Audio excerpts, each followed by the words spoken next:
dina leer naka noonu ñu ñëwaat ci ñoom kay nañ joxe bërëb bi rek. ça reste à déterminer ba tey loolu la ñuy wax saa su ne nañu xaar rek li nga xamante ni moo ci nar a tukkee en attendant ñu ñëw ci beneen ponk gis nañ sànq cour d'appel daal di wax ni dina fas yéene taxaw ci recours bi nga xamante ni Barthélémy Dias daal dina ko dugal ngir contester révocation am ci préfet bu Dakar bi nga xamante ni jël na dogal daal di ko jëlee ci boppu mairie bi nga xamante ni moom la nekkoon le 31 décembre bi ñu dëgmal la ci cour d'appel fas yéene taxaw Pa Moussa alors lan moo mën a nekk suite recours bi nga xam ni Barth introduire na ko ci ñàkk ànd gi nga xamante ni àndul ci révocation au sein de la mairie de Dakar. Non, je ne danserai pas plus vite que la musique, notamment la musique judiciaire. Du ma xam du ma wax wala mooy xam par anticipation lan la cour bi di décider. mais doo nga analyser di anticiper. oui mais pas lan la cour bi di décider parce que loolu la ma wax.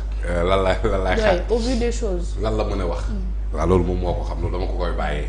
Par contre ce qui s'est passé dans cette affaire je pense que ni disserte nañ ci développé nañ ci Café Actu seulement enjeu bi woon pour Barth c'est que est-ce que recours bi nga xamante ne moom déposé na ko est-ce que dafay suspendre la décision de radiation permettre ko moom mu nekk maire jusqu'à ce que la cour d'appel statue loolu moom moo doon enjeu bi dans cette affaire mais tey je pense que ni wax nañ ko waxaat ko le recours en matière administrative n'est pas suspensif le recours en matière administrative parce que effectivement li nga xamante ne tey jii nii moom moo waral radiation bi man gëm naa ni bu intenté woon un recours auprès de la Cour suprême boobu da doon suspendre la décision de radiation jusqu'à ce que la Cour statue parce que wax naa la léegi que le principe c'est que le recours en matière administrative n'est pas suspensif le recours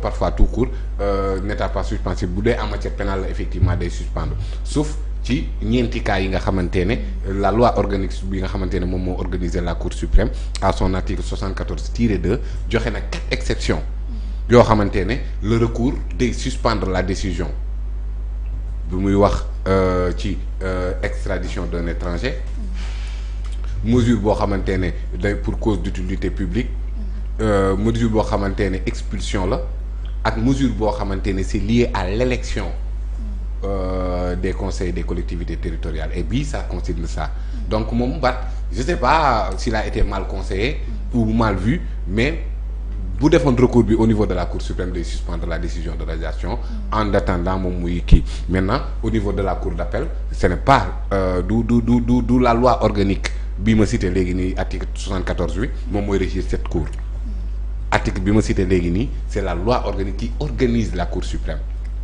le recours pour excès de pouvoir bi nga xamante ne bu ñu ko defoon au niveau de la Cour suprême moom mooy kii maintenant effectivement lan moo xew est-ce que li nga xamante ne Bayna Gueye déposé na ko ba waral ñu révoqué ko est-ce que c'est conforme au droit ou pas loolu la ñuy àtte mais nag man jàpp naa ne c'était beaucoup plus juridiquement acceptable l'article 231 bi nga xamante ne cité naa ko fii nii te mën ko cité waat plutôt que un article qui parle d'éligibilité et d'incompatibilité parce que éligibilité ak incompatibilité ñu ngi koy wax moment boo xamante ne yaa ngi ci wutum élection yaa ngi ci wut mais kii nga xamante ne élire nañ ko ba pare kooku boo waxataat éligibilité day mel ni faculté boobu day rétroagir or dépassé nañ station boobu dépassé nañ station boobu noonu alors léegi même code bi nga xamante ne moom moo organiser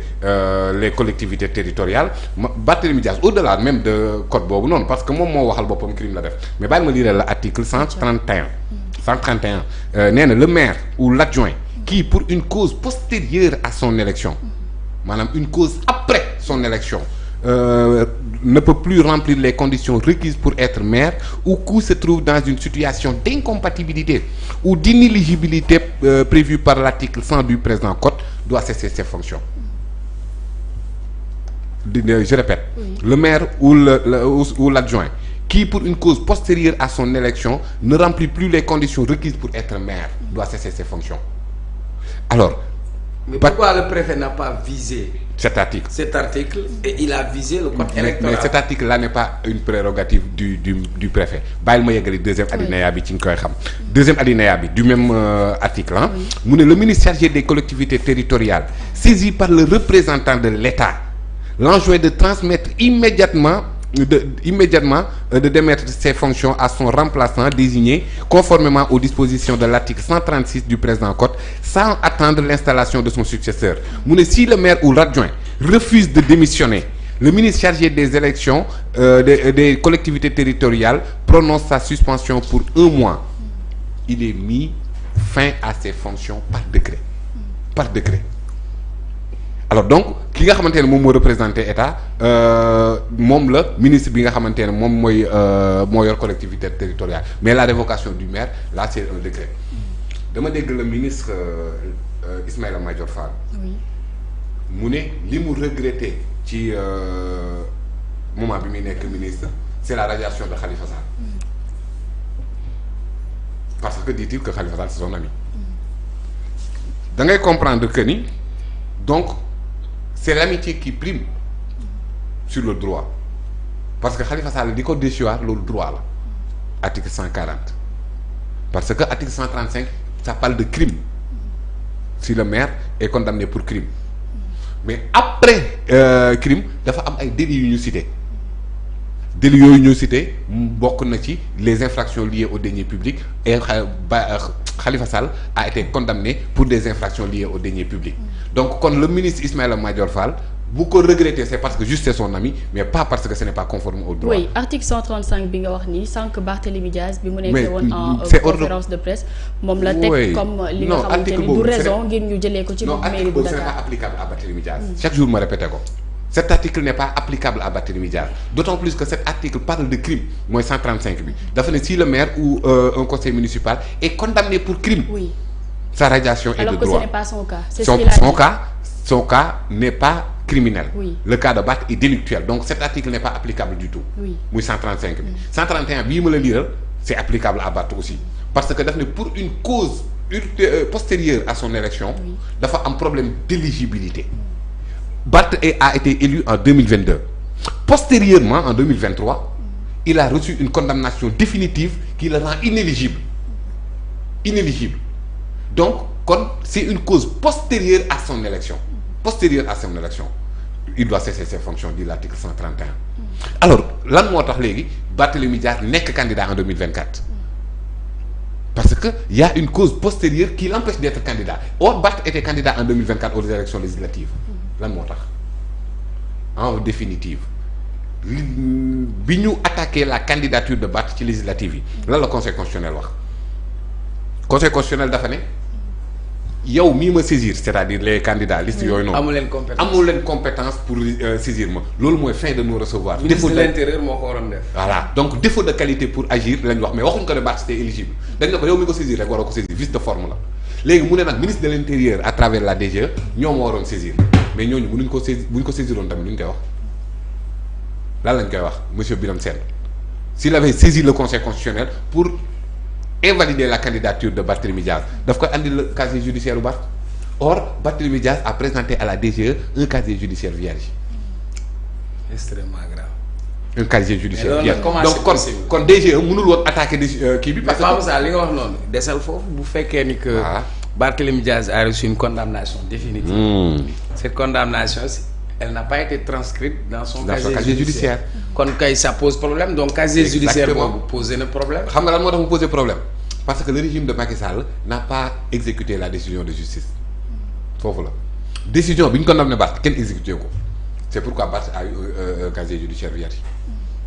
Donc ministre de la justice c'était Aïssata Tall Sall qui était son avocat aussi. Oui donc le procureur moom moo waroon chargé d'exécuter la décision de justice et il ne l'a pas fait. D'accord.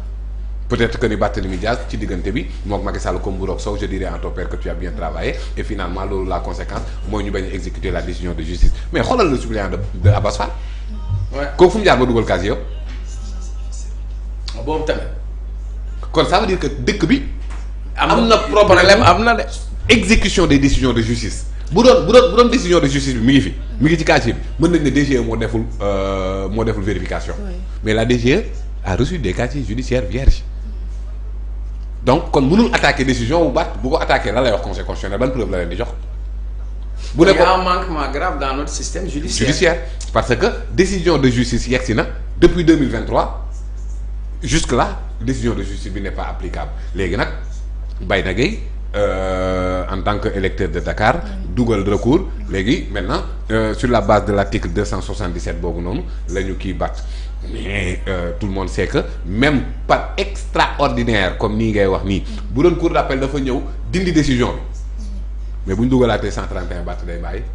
Barth xalaat doo fi jaar mënul il ne peut pas mënul continuer. dans tous les cas maanaam bu article bii nii jàllul. bu cour d'appel ne leen woy li ngeen wax du dëgg. dañ ko d'accord vous avez raison. monsieur le maire Barth ñu andil ko article 231 day dem toog. mais pas Moussa. dans tous les cas Barth ne peut pas. mais est-ce que fii affaire u mairie la c'est le code général des collectivités territoriales moom moo koy régir. le code électoral li muy régler mooy de la matière électorale. mais xam nga fii nii dañ fi wax cas d'inéligibilité kan moo koy lijjanti c'est le code électoral. waaw léegi code électoral boobu. 29 L29 L30. waaw ñoo koy lijjanti. léegi ñoom lijjanti nañ.